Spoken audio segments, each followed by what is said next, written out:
Parce que moi, je trouve ça rocambolesque qu'un pays comme le Liban, qui fait 10 000 km², un truc comme ça, puisse conquérir de manière dans le secteur commercial un pays qui fait 342 000 km², mais c'est inconcevable. C'est inconcevable.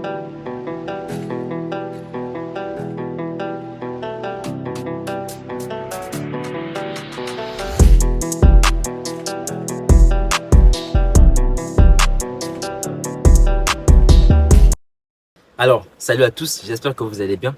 Donc, je tiens déjà à préciser que ce n'est pas ma voiture. Pardon, ne me tirez pas dessus. Avant de continuer, je vous invite à vous abonner.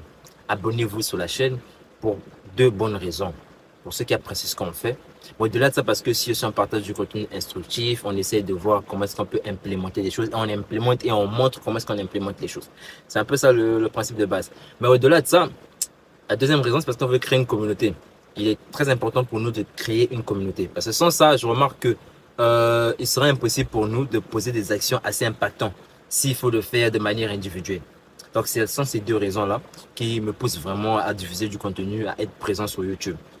Donc, aujourd'hui, je voulais parler d'un grand frère, ou du moins d'une chaîne que je suis, ça fait un bon bout de temps, qui s'appelle Terre Noire, pour ceux qui ne connaissent pas. Et cette chaîne m'a fait réaliser certaines choses. C'est un grand frère, comme j'ai dit, que je ne connais pas personnellement. Mais au-delà de ça, c'est une personne qui dénonce, qui dévoile, qui critique, qui montre en fait les parties pessimistes et tout ce qui va avec. Il montre aussi les opportunités qu'on peut saisir au Congo-Brazzaville. Mais là, je me fais juste un avis personnel sur sa chaîne. Moi, j'ai juste remarqué que on se plaint trop. On se plaint trop. Moi, je pense que si des Libanais, par exemple, venaient dans notre pays et qu'eux aussi se plaignaient, comme nous aussi on est en train de se faire, ça ne devait pas donner ce qu'ils sont en train de faire. Et lorsqu'ils détectent leurs problèmes, ils impliquent automatiquement.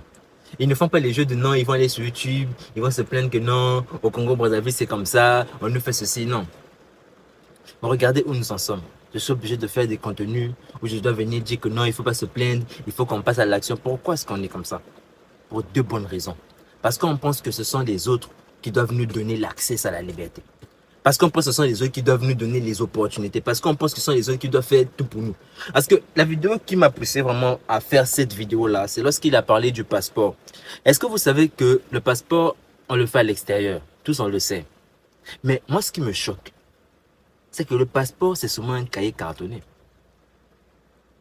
Le passeport, c'est un cahier cartonné. Rien d'autre.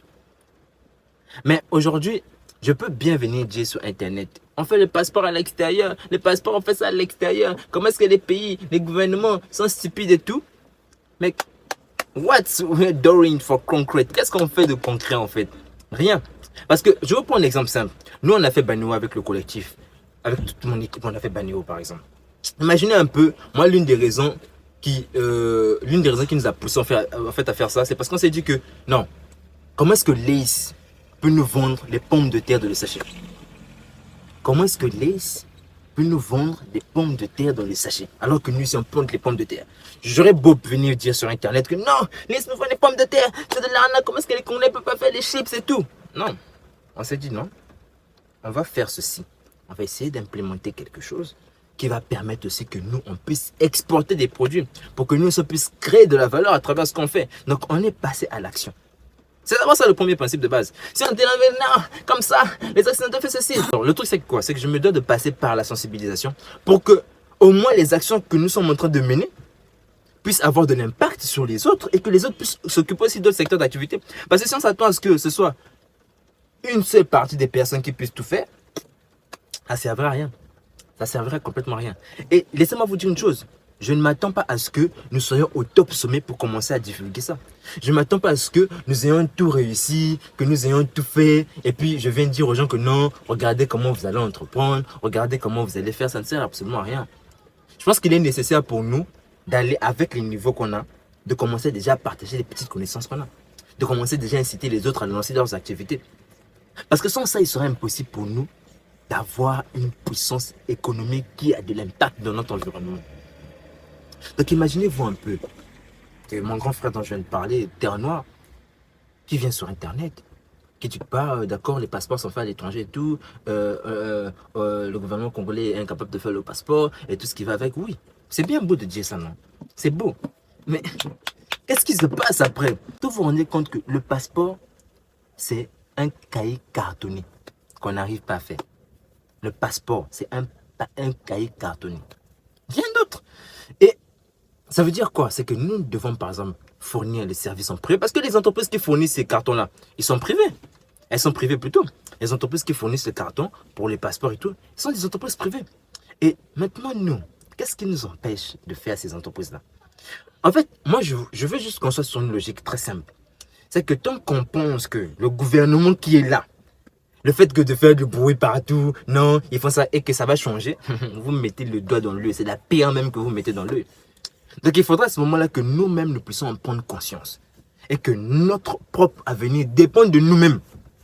Mais étant donné que tous ne sont pas dans le gouvernement, tous ne sont pas politiciens et tout ce qui va avec, nous devons nous concerter. Raison pour laquelle je parle tout le temps de communauté. Nous devons faire à ce que, devons constituer des groupes qui vont faire par exemple des cahiers en carton, des cahiers cartonnés, le passeport. C'est juste le cahier cartonné, rien d'autre. C'est le cahier cartonné où on a mis la carte de l'Afrique, si c'est la carte du Congo qu'on a mis dessus. Soyez un peu sérieux. Donc, tant qu'on va continuer à se plaindre, je vous assure qu'on n'ira nulle part. Moi, il y a un truc qu'on est en train de faire dans mon université. Bon, coup de pub, mais je suis dans une université et là-bas, moi, j'ai remarqué qu'on a plus de 3000 étudiants. Je me suis dit qu'en fait, il est impossible, en fait, de se rendre compte qu'on a 3000 étudiants et que les 3000 étudiants, après l'école, vont chercher des stages. C'est pas possible. Et qu'ils vont chercher des stages auprès des multinationales étrangères. Non, mais en fait, rien que ça montre à quel point on est stupide. Rien que ça montre à quel point on est stupide. Et moi, je me dis que il faut qu'on change les choses. Et pour changer les choses, on va faire comment? C'est pas Van qui va se lever, qui va faire le politicien. Non, I have a dream, I have a dream. Non, il n'y a pas de have a dream ici, là. Ça marche pas comme ça. Il faudrait qu'on puisse conscientiser les personnes, dire que regardez comment est votre avenir, regardez comment est votre avenir. Essayez de vous imaginer, est-ce que vous aurez même un stage, pas le boulot, même un stage pour appliquer ce que vous apprenez à l'école? Est-ce que vous en aurez? Qu'est-ce que vous garantit que vous pourrez avoir le stage après? Rien. Mais à ce moment-là, qu'est-ce qu'on fait? On voit des étudiants qui ont 23 ans, qui ont 40 ans, qui ont 33 ans et tout. Mais les gars, mettons-nous ensemble. Mettons de l'argent sur la table. Même si on fait un projet qui s'échoue, on pourra recommencer. Ça vaut quoi?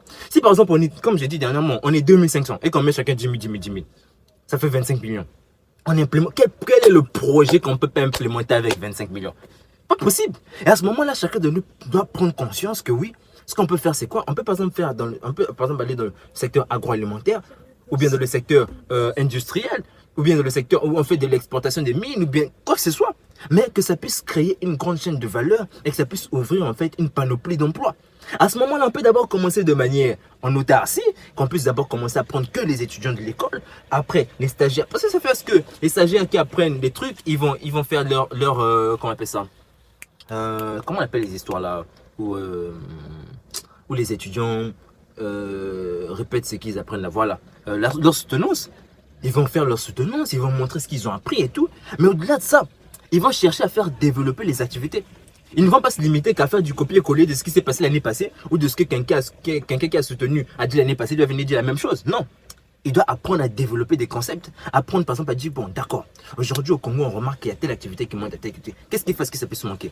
Ok, comme ça, c'est grâce à ça qu'on peut arranger, c'est grâce à ça qu'on peut faire. Ok, d'accord, nous on est là à l'école, ok, est-ce que c'est applicable? Parce qu'il y a une matière qu'on appelle aide à la décision là-bas, qu'on fait quoi? Est-ce que c'est applicable? Ok, on prend des décisions et après on met de l'argent sur la table. Lorsqu'il s'agit d'aller à l'église ensemble, on va à l'église ensemble. Lorsqu'il s'agit de boire ensemble, on va boire ensemble. Lorsqu'on commence à dire que non, on va mettre l'argent sur la table, il n'y a plus personne. Il n'y a plus personne. Et le problème encore, c'est quoi?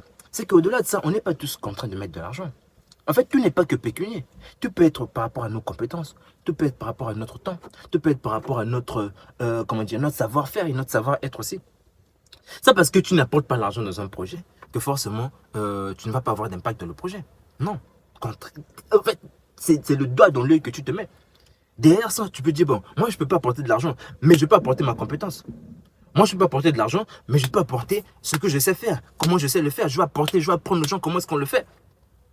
En fait, c'est une collaboration qui n'a pas de prix.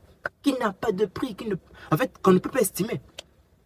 Donc, on n'a aucune raison de se dire qu'on n'a pas d'argent, on n'a pas de compétences, on n'a pas de matière, on n'a pas de ressources humaines. C'est une bêtise. Donc, arrêtons de nous plaindre. Passons tous à l'action. À ces séances, attends à ce que celui qui vient faire sur YouTube vient de commencer à dire que non, il y a ceci qui manque au Congo, il y a cela qui manque au Congo, tout le monde vient dire il y a cela qui manque au Congo. Maintenant, pourquoi on est en train de faire des chapitres où on prie Dieu et tout ce qui va avec? Moi, je n'ai rien contre la religion. J'aimerais dire que non, toi tu pries de Dieu. Moi, je n'ai rien contre la religion. Mais il faut comprendre une seule chose. C'est que tant qu'on ne prend pas en compte le fait que c'est à nous de changer les choses, c'est à nous-mêmes de passer à l'action, rien ne va se passer. Vous allez prier tous les dieux que possible, rien ne va se passer.